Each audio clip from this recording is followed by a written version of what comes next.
المكتب التعاوني للدعوة والإرشاد وتوعية الجاليات بمحافظة بدر.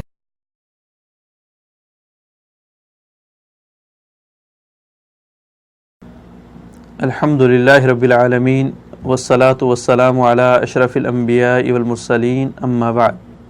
محترم سامعین و ناظرین، اللہ تعالیٰ کی نعمتوں میں سے ایک بڑی نعمت زبان ہے، اور اللہ تعالیٰ نے اس کا تذکرہ بطور احسان کیا ہے۔ فرمایا الم نجعل لہ عینین ولسانا وشفتین، اے انسان کیا ہم نے تم کو دو آنکھیں، دو ہونٹ اور ایک زبان عطا نہیں کی؟ اور پھر اللہ رب العالمین نے ہمیں زبان کی حفاظت کرنے کا حکم دیا ہے۔ اے ایمان لانے والو، اللہ سے ڈرو اور سیدھی بات کیا کرو، اپنی زبان کا استعمال سیدھا کیا کرو۔ جب تم اپنی زبان کی حفاظت کرو گے، زبان کو سیدھا استعمال کرو گے، تو اللہ تعالیٰ تمہاری دنیا بھی بہتر فرما دیں گے اور تمہاری آخرت بھی بہتر فرما دیں گے۔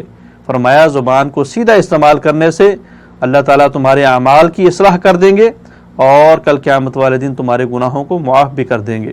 زبان کی حفاظت کرنا ہمارے اوپر ضروری ہے، اس لیے کہ اللہ تعالیٰ نے فرمایا آپ کی زبان جو بھی بولتی ہے وہ آپ کے نامہ اعمال کے اندر لکھ دیا جاتا ہے۔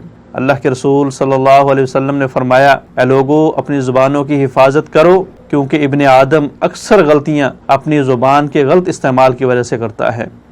نبی علیہ الصلوۃ والسلام نے فرمایا وہ انسان جو مجھے دو چیزوں کی ضمانت دے دے، جو دو ہونٹوں کے درمیان میں ہے اور جو دو ٹانگوں کے درمیان میں ہے، یعنی اپنی زبان اور اپنی شرمگاہ کی ضمانت دے دے، میں اس شخص کو اللہ کی جنت کی ضمانت دیتا ہوں۔ میں اس شخص سے وعدہ کرتا ہوں کہ میں اس شخص کو ہاتھ سے پکڑ کے اللہ رب العالمین کی جنت کے اندر لے کے جاؤں گا۔ نبی علیہ الصلوۃ والسلام نے فرمایا جب ابن آدم کا بیٹا صبح کرتا ہے تو اس کے سارے اعضاء زبان سے منت و سماجت کرتے ہیں کہ اے زبان تو سیدھا رہنا، اگر تو سیدھی رہی تو ہم بھی سیدھا رہیں گے، اگر تو ٹیڑھی ہو گئی تو ہمیں بھی ٹیڑھا ہونا پڑے گا۔ اللہ سے دعا ہے اللہ رب العالمین ہمیں زبان کی حفاظت کرنے کی توفیق عطا فرمائے اور زبان کا بہتر استعمال کرنے کی توفیق عطا فرمائے۔ اللہ کے رسول صلی اللہ علیہ وسلم نے فرمایا کہ مومن انسان وہ ہے جو اپنی زبان کا صحیح استعمال کرتا ہے، جب بھی بولتا ہے خیر کا کلمہ بولتا ہے یا خاموشی اختیار کر لیتا ہے۔ اور دوسرے نمبر پہ نبی علیہ الصلوۃ والسلام نے فرمایا من صامت نجا، جو آدمی اپنی زبان کا بے دریغ استعمال نہیں کرتا بلکہ زبان کو احتیاط سے استعمال کرتا ہے اور خاموشی اختیار کرتا ہے، وہ نجات پا گیا، دنیا کے اندر بھی نجات پا گیا اور آخرت کے اندر بھی نجات پا گیا۔ اللہ عمل کرنے کی توفیق عطا فرمائے۔